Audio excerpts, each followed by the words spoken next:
referral path kwamba kwa sababu hiyo inafanyika sana kwa tena We'll take up the petition. I've committed that I will sit with the advocates.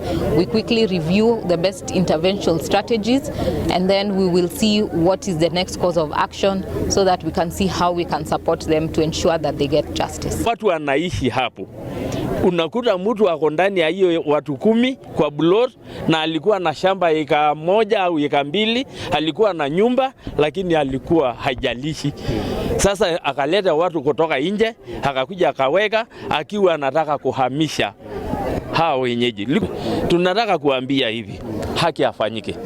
Kama alikuwa haki hao akate hivyo, na ni haki lolo society amekubali, hata sisi tunatosheka. Kwa hivyo tunasema ya kwamba tumeleta hapa juu tunaamini society of law, na tunajua ya kwamba watatutetea na wataturudishia haki yetu. There is an appeal from the orders of Justice Komingoi that we are very much aggrieved with.